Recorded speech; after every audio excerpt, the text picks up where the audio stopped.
February 1692, Salem Village, Massachusetts. The winter air cuts sharp through wooden shutters as Reverend Samuel Parris kneels beside his daughter's bed. 9-year-old Betty writhes and contorts, her small body seized by what the village doctor cannot explain. Her cousin Abigail joins her in these strange fits, screaming at invisible tormentors, speaking in tongues, claiming unseen hands pinch and bite her flesh. Within days, 2 more girls fall victim to the same mysterious affliction. The doctor, having exhausted his remedies, offers the only diagnosis that makes sense to a Puritan community already strained by political upheaval and economic uncertainty. The evil hand is upon them. What happens next will consume Salem for 8 months. 20 people will die. Over 200 will stand accused. Neighbors will turn against neighbors. Children will condemn their own parents. And when the fever finally breaks, when the last execution is carried out and the community awakens from its collective madness, they will ask themselves a question that echoes across centuries. How did we let this happen? But here is what makes Salem more than just a historical tragedy. The pattern that seized this small Massachusetts village in 1692 did not die with the last accused witch. It resurfaces, again and again, in new forms, with new targets, driven by new fears, but following the same ancient script.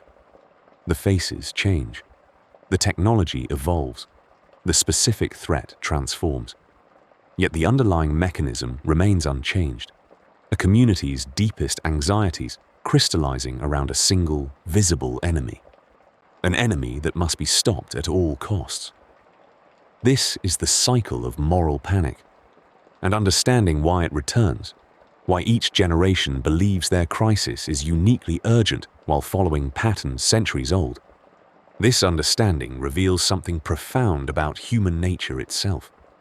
Every society carries within it the seeds of its own moral panic. The question is never whether one will emerge, but when and what form it will take. I'm Sarah Chen, and this is Cycles Decoded. Before we journey deeper into this pattern that has shaped societies for millennia, please take a moment to like this video and subscribe to the channel. It helps this exploration reach others who, like you, seek to understand the hidden forces that move through our communities in the quiet hours when we can finally think clearly. I'm genuinely curious where you're listening from tonight. Are you settling in for the evening in Stockholm, letting these questions wash over you? Winding down in Singapore as the city lights blur outside your window? On a late shift in Sao Paulo, needing something thoughtful to return to? There's something profound about knowing that right now, across all these time zones, we're simultaneously examining this same ancient pattern. Share where you're joining me from in the comments. It actually matters to me. And now, let the busy world outside fade away. Let your shoulders drop. There's nowhere you need to be right now, except here, listening. Let us journey back together to understand why this pattern has haunted communities across centuries, and why it haunts us still. Salem did not invent the moral panic, but it perfected it. What makes Salem so instructive is not its uniqueness, but its clarity. Here, in a small Puritan village, we can see every element of the moral panic laid bare, like studying a storm system in slow motion before it reaches full fury. The sociologist Stanley Cohen, writing nearly 3 centuries later, would give this phenomenon its name.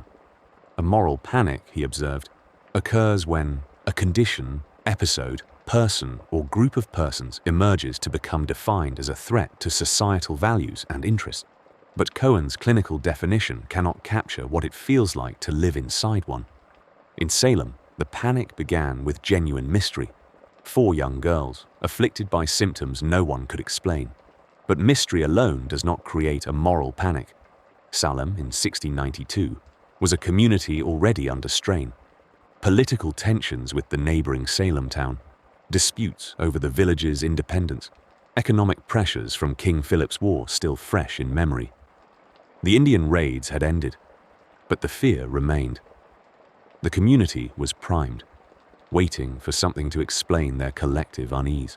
This is the first element of every moral panic, the pre-existing anxiety, not the specific fear that will eventually crystallize, but the broader sense that something is wrong, that the community is vulnerable, that the old certainties no longer hold.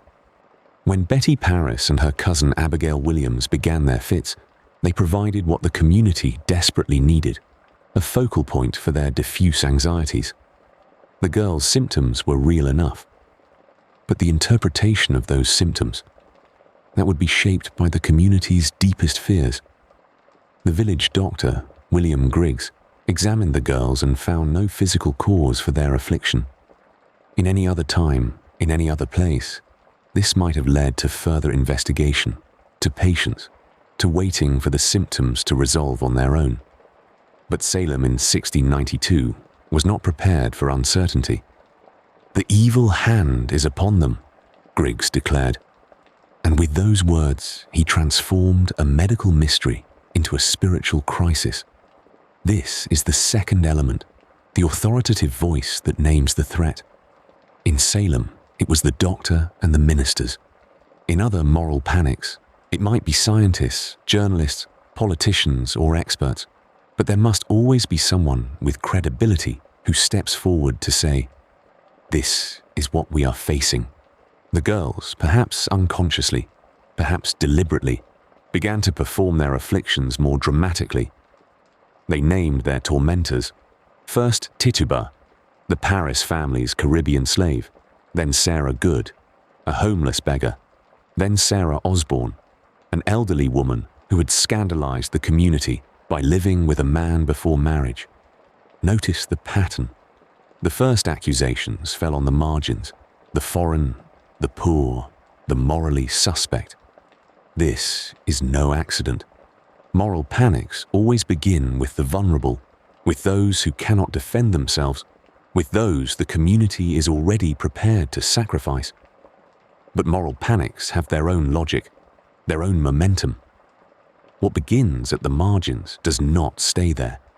The girls' circle of accusers grew. Other young women in Salem began experiencing similar fits. The list of the accused expanded, moving from outcasts to respected members of the community, from servants to landowners, from the powerless to the powerful. By summer, even the wife of the colony's governor had been accused. This is the third element: escalation. The panic feeds on itself, growing beyond all proportion to the original threat. Each new accusation validates the previous ones. Each new accuser adds credibility to the claims. The community becomes trapped in a cycle of mutual reinforcement, where doubt itself becomes evidence of complicity. The Puritan ministers, led by Cotton Mather, provided the theological framework that made the escalation possible. They preached that Satan was mounting a final assault on God's chosen people in New England. The witch trials were not just about individual guilt or innocence. They were about the survival of the godly community itself. The pamphlets and sermons of the time reveal how thoroughly the panic had captured the community's imagination. "The devil hath been raised amongst us," wrote one minister, "and his rage is vehement and terrible." Another warned that "the devils are walking about our streets with lengthened chains, making a dreadful noise in our ears." This is the fourth element, the media amplification. In Salem's time, it was sermons and pamphlets. In our time, it might be newspapers, television, or social media. But there must always be a mechanism by which the panic spreads, by which fear is transmitted from person to person, community to community. Yet even as Salem demonstrates the classic progression of moral panic, it also reveals something crucial. These patterns are not inevitable. Not every community anxiety escalates into full panic. Not every accusation finds fertile ground. In nearby Andover, when the witch fever spread from Salem, the community initially followed the same pattern. Accusations were made. Arrests followed. But when the accusations began to touch the most respected families in town, when the minister's own wife was named, something shifted. The community pulled back. They questioned the process. They refused to let the panic consume them entirely. This reveals the fourth element that Cohen identified, the element that determines whether a moral panic burns out quickly or rages for months. It is the response of what he called the moral entrepreneurs, the community leaders, the institutions, the voices of authority who either fuel the fire or douse it. In Salem, the authorities fed the flames. Governor William Phipps established special courts. Judges accepted spectral evidence, testimony about dreams and visions that would never stand in ordinary trials. The clergy, with few exceptions, supported the proceedings. Each institutional endorsement gave the panic more legitimacy, more momentum. But in other communities facing similar accusations, different choices were made. Leaders questioned the evidence. They demanded higher standards of proof. They refused to let fear override reason. And in those places, the panic sputtered and died. This is perhaps the most important insight about moral panics. They require institutional cooperation to sustain themselves. A community's anxiety can flare into temporary alarm, but for it to become a true panic, lasting weeks or months, it needs the endorsement of authority. It needs leaders who amplify rather than calm, who validate rather than question. The final element Cohen identified was time. Moral panics have a natural life cycle. They emerge suddenly, peak in intensity, then gradually fade as public attention moves elsewhere, or as the initial fears prove unfounded. Salem's witch trials lasted less than a year. By 1693, the special courts were dissolved. Public opinion had shifted. What had seemed so urgent, so necessary, now appeared excessive, even shameful. But here lies the deeper pattern, the one that explains why moral panics return again and again, in different forms, across different generations. The specific fears change. Witches become communists, become drug dealers, become online predators. But the underlying structure remains the same. A vulnerable group, a perceived threat to cherished values, amplification through available media, institutional response, and eventually, exhaustion and reflection. Each generation believes its panic is unique, its fears unprecedented. Yet the template persists, as reliable as any other human pattern. Understanding this template, recognizing it when it emerges, this might be our best defense against being swept away by the next wave of collective fear. The year is 1484.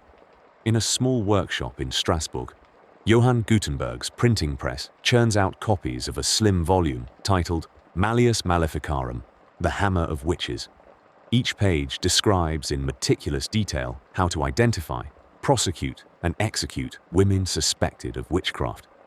The book will spread across Europe faster than any idea in human history up to that point, and within decades, tens of thousands will burn.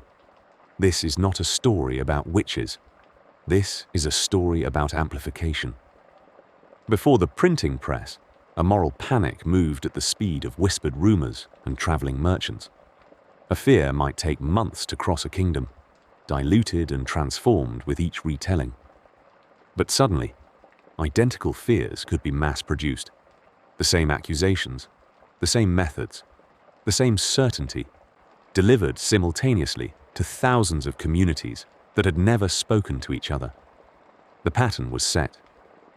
Media doesn't just report on moral panics, it creates the conditions in which they can flourish. Consider what happened in Salem, Massachusetts, in 1692. The witch trials that consumed that community didn't emerge from ancient superstition alone. They emerged from a collision between old fears and new media infrastructure. Cotton Mather, one of the most influential ministers in New England, had access to something his predecessors did not: a sophisticated printing network that could distribute his writings across the colonies within weeks.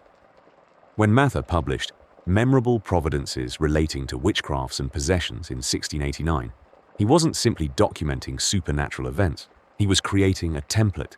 His detailed descriptions of demonic possession, his step-by-step guide to identifying witches, his theological justifications for extreme measures, all of this became standardized knowledge, available to any magistrate or minister who could read. The Salem trials followed his blueprint almost exactly. Not because the people of Salem were uniquely superstitious, but because they had access to the same instruction manual as dozens of other communities. The printing press had turned local folklore into systematic methodology. Fast forward to 1938. A young actor named Orson Welles steps up to a radio microphone in New York City. For the next hour, he will broadcast a fictional news report about Martians invading New Jersey. The program is clearly labeled as entertainment, part of a regular drama series, but radio is still new enough that its conventions aren't yet understood by everyone listening. What happens next reveals something crucial about media and moral panic. The show doesn't cause mass hysteria, at least not immediately. Most listeners understand it's fiction, but newspapers the following day, competing with radio for attention and advertising revenue, report widespread panic. They exaggerate the public response, claiming thousands fled their homes in terror. This manufactured story of mass hysteria becomes more famous than the original broadcast. Decades later, it's still cited as proof of media's dangerous power to deceive. The irony is perfect. A moral panic about media's ability to cause moral panics, spread primarily by media. The pattern holds. Each new communication technology brings with it a wave of fears about its potential to corrupt, deceive, or manipulate. The printing press was going to destroy memory and learning. Novels were going to corrupt young women's morals. Radio was going to turn listeners into mindless sheep. Television was going to rot children's brains. Video games were going to create killers. But it's not just that each medium generates fears about itself. Each medium also changes how moral panics spread and evolve. The 1980s provide perhaps the clearest example of this dynamic in action. The decade that brought us the Satanic Panic, a nationwide fear that devil-worshipping cults were systematically abusing children in daycare centers across America. The panic began with a single accusation at the McMartin Preschool in Manhattan Beach, California. Judy Johnson, struggling with mental illness, accused a teacher of molesting her son. Her claims quickly escalated to include ritualistic abuse, underground tunnels, and satanic ceremonies. Under normal circumstances, such extreme accusations might have remained a local matter, investigated and resolved within the community. But this was 1983. Television news had discovered the power of the ongoing story. Cable channels needed content to fill 24 hours. Local news stations were competing for ratings with increasingly sensational coverage. The McMartin case became a national obsession, broadcast into living rooms across the country night after night for months. More importantly, the coverage created a template that other communities began to recognize in their own situations. Similar accusations emerged in dozens of towns from coast to coast. Daycare workers in North Carolina, teachers in New Jersey, babysitters in Texas, all found themselves accused of identical crimes involving identical ritualistic details. The accusations were remarkably consistent across different states and communities that had no contact with each other. This wasn't because the crimes were real and widespread. It was because the media coverage had created a shared vocabulary of fear. Television news reports, magazine articles, and talk show discussions had standardized not just what people feared, but how they expressed and understood those fears. Dr. Debbie Nathan, who spent years investigating these cases, discovered something telling. The most elaborate accusations almost always emerged after extensive media coverage of similar cases elsewhere. Children and parents weren't independently arriving at the same terrifying conclusions. They were learning a script that had been broadcast into their homes. The panic eventually collapsed under its own impossibility. Investigations found no physical evidence of the alleged crimes. Many convictions were overturned, but not before hundreds of lives were destroyed. and millions of dollars were spent prosecuting cases built on nothing more substantial than shared nightmares amplified by media echo chambers. Yet, here's where the story becomes more complex. The same media infrastructure that spread the panic also eventually helped debunk it. Investigative journalists like Nathan began questioning the narratives.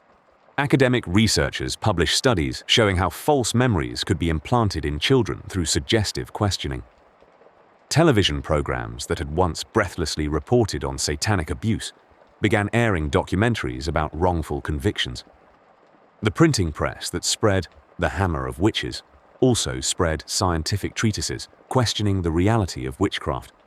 The newspapers that exaggerated the War of the Worlds panic also published corrections and analysis. The television networks that fueled the satanic panic also broadcast the investigations that exposed it.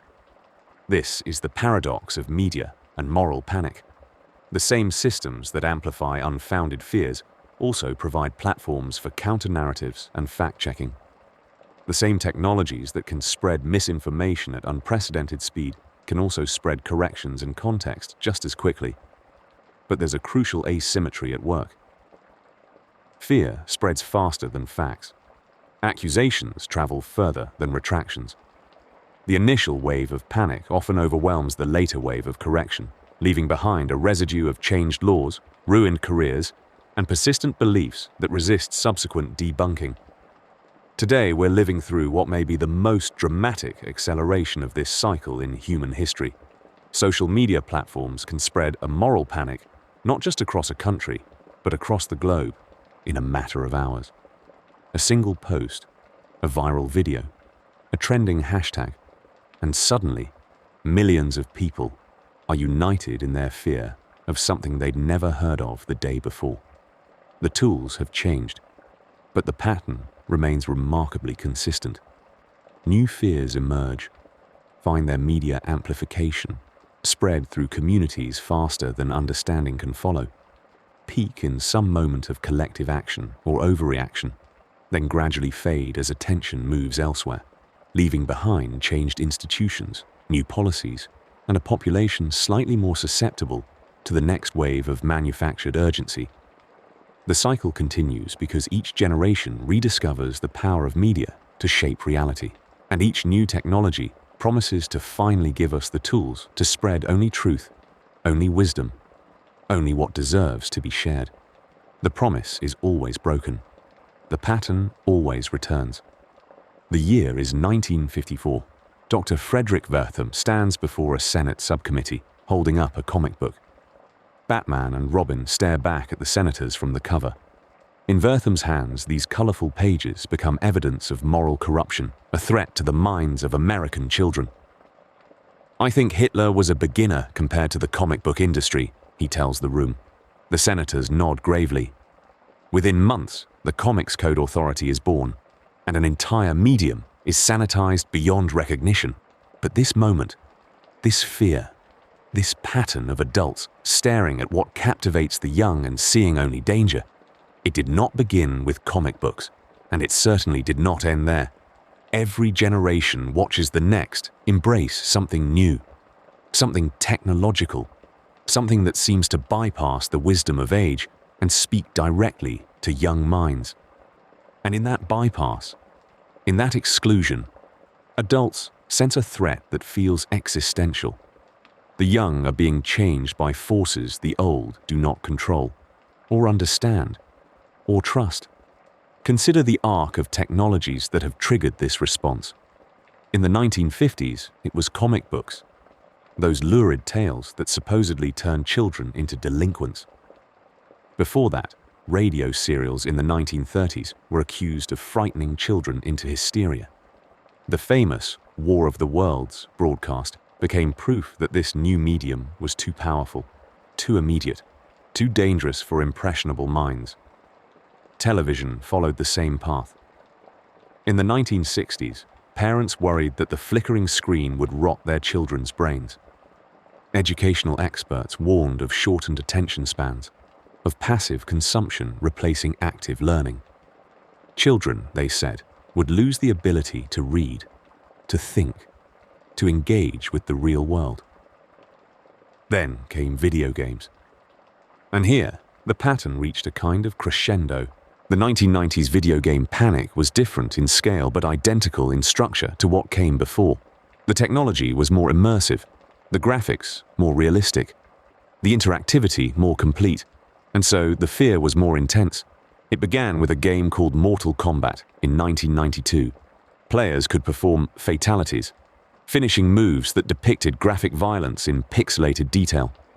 Parents saw their children gleefully ripping out digital spines and worried about what this meant for their moral development. Senator Joe Lieberman called congressional hearings. The industry, like the comic book industry 40 years earlier, created its own rating system to forestall government regulation. But the real explosion came after Columbine. On April 20th, 1999, two teenagers walked into their high school in Colorado and opened fire. In the aftermath, investigators found that the shooters had played violent video games. Doom. Quake. Games where the objective was to kill as many enemies as possible, as efficiently as possible. The connection seemed obvious. These games had trained the shooters.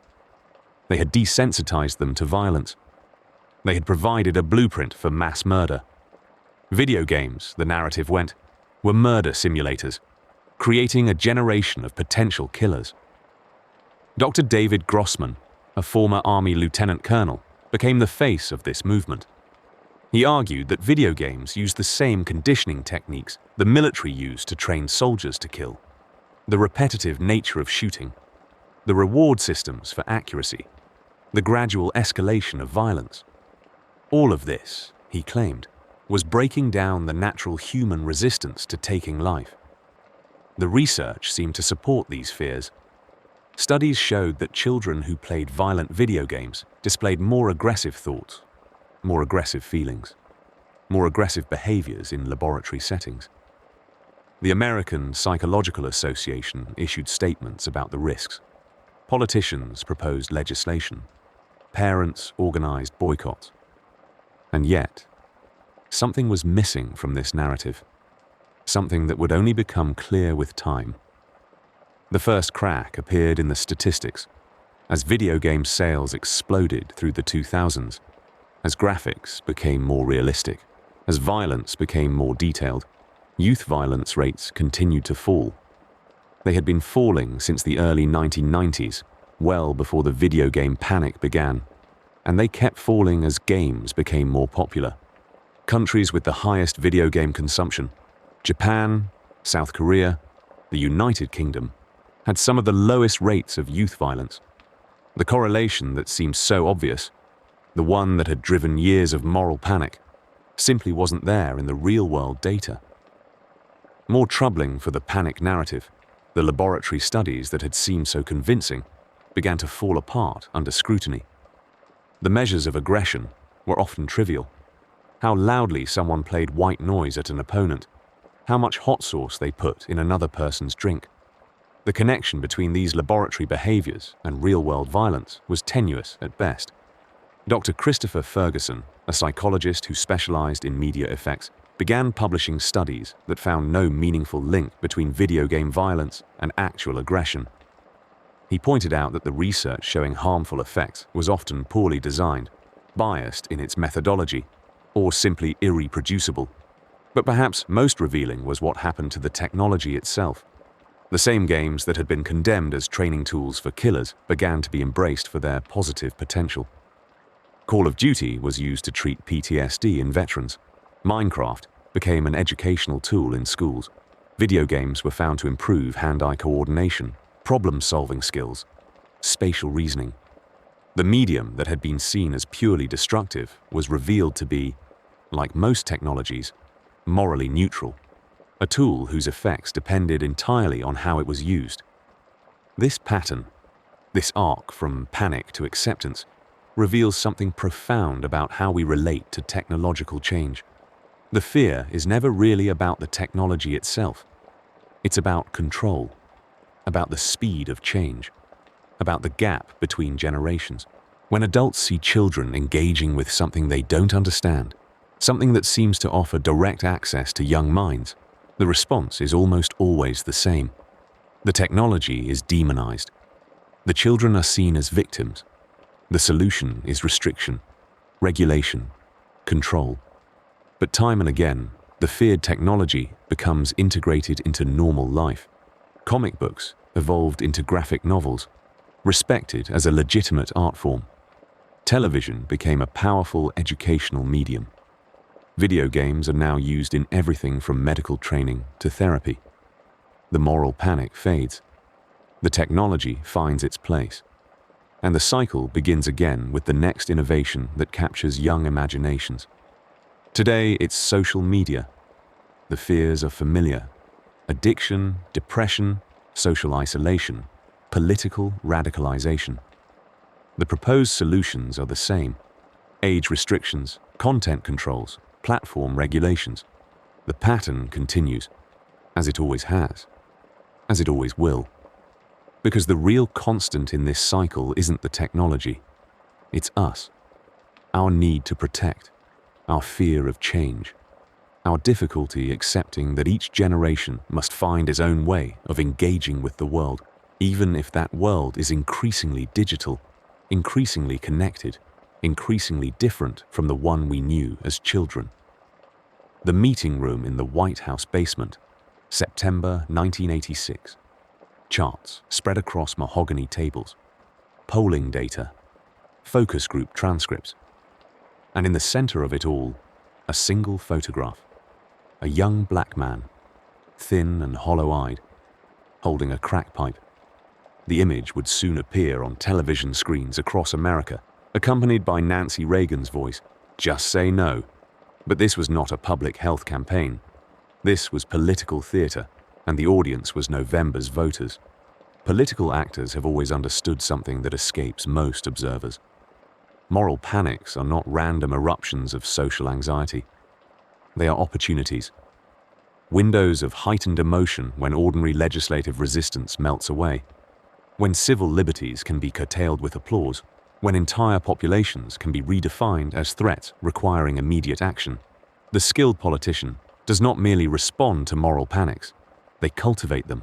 Consider the speed of the Anti-Drug Abuse Act of 1986. From proposal to passage, 6 weeks. In a Congress known for months-long debates over highway funding, this comprehensive restructuring of American criminal justice sailed through both chambers with barely a dissenting voice. The law created the infamous 100-to-1 sentencing disparity between crack and powder cocaine, a distinction that would define the next 3 decades of American incarceration.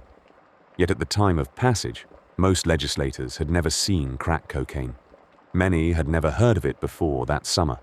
The panic had been brewing since June, when basketball star Len Bias died of a cocaine overdose just days after being drafted by the Boston Celtics. Media coverage exploded. Cable news, still in its infancy, found its first perfect story. Young, talented, tragic, and endlessly visual.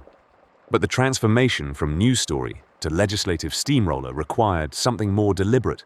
It required framing. Democratic leaders, sensing vulnerability on crime issues in the upcoming midterm elections, moved first. House Speaker Tip O'Neill announced that Congress would pass major drug legislation before the November recess, a deadline that left little time for hearings, expert testimony, or careful consideration of consequences. Republicans, not to be outflanked, proposed even harsher measures. The result was a bidding war conducted in the language of moral urgency. Each side competed to appear tougher, more committed to protecting America's children from this new menace. The crack epidemic was real.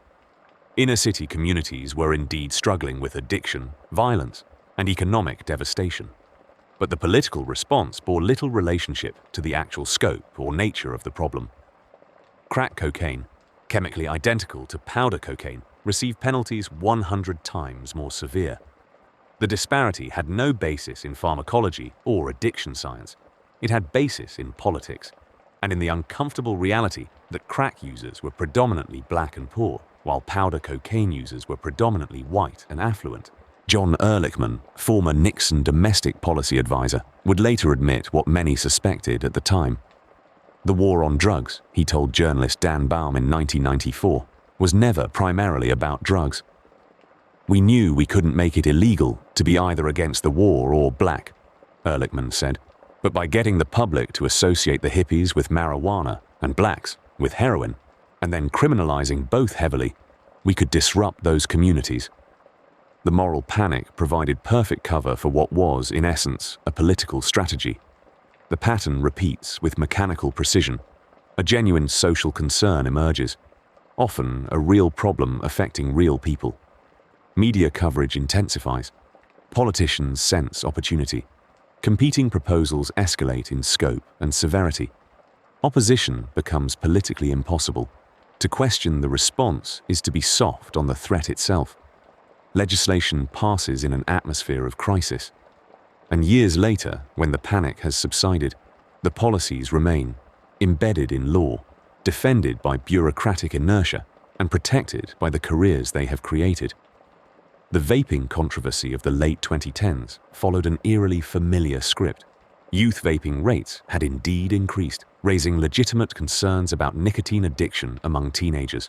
But the political response quickly outpaced the evidence. Emergency bans were proposed and implemented based on preliminary data. Flavored products were targeted not because they were more harmful, but because they were easier to demonize. Cotton candy flavored poison, as one senator memorably put it during hearings. The Trump administration, seeking to appear responsive to parental concerns, announced a comprehensive flavor ban in September 2019. The policy was crafted in weeks, not months. Public health experts who requested more time to study the issue were dismissed as industry apologists. The message was clear. This was not a moment for nuance. This was a moment for action. Yet when researchers finally had time to examine the data more carefully, a complex picture emerged. The youth vaping increase had indeed occurred, but it was already leveling off before the bans were implemented. Most teenage users were experimenting rather than becoming addicted. And the flavor ban, rather than reducing youth access, primarily affected adult smokers trying to quit cigarettes, a population that public health advocates had spent decades trying to help. This is not to suggest that all policy responses to moral panics are misguided. The Me Too movement, despite generating intense social pressure and occasional overreach, led to meaningful reforms in workplace harassment policies and university disciplinary procedures. The child safety measures that emerged from 1980s stranger danger panics, while sometimes excessive, did result in improved background checks for people working with children and better coordination between law enforcement agencies tracking missing persons. The question is not whether societies should respond to emerging threats. The question is whether the response can remain proportional, whether democratic deliberation can survive the pressure of moral urgency, whether we can distinguish between genuine reform and political opportunism dressed in the language of crisis. The politician's incentive structure makes this distinction nearly impossible. In the heat of a moral panic, the safest political position is always maximum response. To propose measured action is to risk being labeled complicit. To request more study is to appear callous toward victims. To question the scope of the threat is to be accused of denial. The politician who urges caution may be proven right by history, but they are unlikely to survive the next election. And so the cycle perpetuates. Each new panic provides fresh opportunities for ambitious legislation. Each response creates new constituencies with vested interests in maintaining the policies. Each bureaucracy established in crisis becomes a permanent feature of the landscape. The panic subsides, but the apparatus remains, waiting for the next wave of social anxiety to justify its expansion. The basement meeting room is empty now. The charts have been filed away. The polling data has been superseded by newer concerns. But the laws passed in those frantic weeks of 1986 still determine who goes to prison and for how long. The children those politicians claim to protect are now grandparents themselves, and somewhere in another basement room, other charts are being spread across other tables. Other opportunities are being identified. Other panics are being prepared for harvest. The year is 1882. San Francisco's Chinatown bustles with the sounds of Cantonese and the scent of unfamiliar spices. Yet just blocks away, Newspapers run headlines about the yellow peril, about how Chinese immigrants threaten American jobs, American values, American blood itself. The Chinese Exclusion Act passes that same year, the first law to ban an entire ethnic group from entering the United States. Fast forward to 1994, California.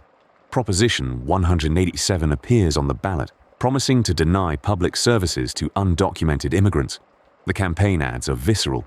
Children denied healthcare, schools overrun, taxpayers crushed under the weight of supporting the other. The proposition passes with 59% of the vote. Jump to 2016. Brexit campaigns across Britain. Posters show endless lines of migrants walking toward British borders. Breaking point, they declare. The message is ancient, even if the medium is modern. Strangers are coming, and they will change everything you hold dear. These moments, separated by more than a century, share something profound. They reveal how cultural and demographic shifts serve as the kindling for moral panics, how the simple fact of change itself becomes a source of existential terror. Consider the pattern. When societies experience rapid demographic transformation, moral panics don't just happen, they become almost inevitable. The 1920s brought the Red Scare alongside massive immigration from Southern and Eastern Europe. The 1950s saw McCarthyism flourish as suburban America grappled with new social mobility. The 1990s witnessed both immigration fears and satanic panic as traditional family structures shifted. But why does change trigger such intense fear? The answer lies in something psychologists call realistic group conflict theory. When resources feel scarce, when familiar social hierarchies blur, when the future becomes uncertain, groups naturally view newcomers as threats. This isn't conscious bigotry, though it often becomes that. It's a deeper anxiety about belonging, about identity, about who gets to define what a society should be. The 2015 European migrant crisis offers a vivid case study. As Syrian refugees crossed borders in unprecedented numbers, moral panics erupted across the continent. In Hungary, Prime Minister Viktor Orbán spoke of poison entering the European bloodstream. In Germany, despite Chancellor Merkel's initial welcome, far-right parties gained ground by promising to preserve traditional German culture. In Britain, the crisis became a rallying cry for Brexit supporters who feared Brussels could force unlimited immigration upon them. Yet here's what makes these panics particularly revealing. The actual numbers often tell a different story. Hungary, which built border walls and declared a state of emergency, ultimately received fewer refugees per capita than Lebanon, a country with a fraction of Hungary's resources. The fear wasn't proportional to the reality. It was proportional to the speed of change, to the sense that familiar patterns were breaking down. This points to something crucial about how moral panics function in an era of globalization. Modern communication technologies don't just spread information, they compress time and space in ways that make distant events feel immediate and personal. A terrorist attack in Paris becomes a reason to fear mosques in small-town America. Economic competition from China becomes a threat to factory workers in Ohio who have never seen a Chinese competitor. The other is no longer just the neighbor next door. It's everyone, everywhere, connected by invisible threads of global interdependence.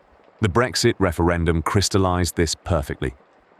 For many voters, the European Union represented not just political integration, but cultural dissolution.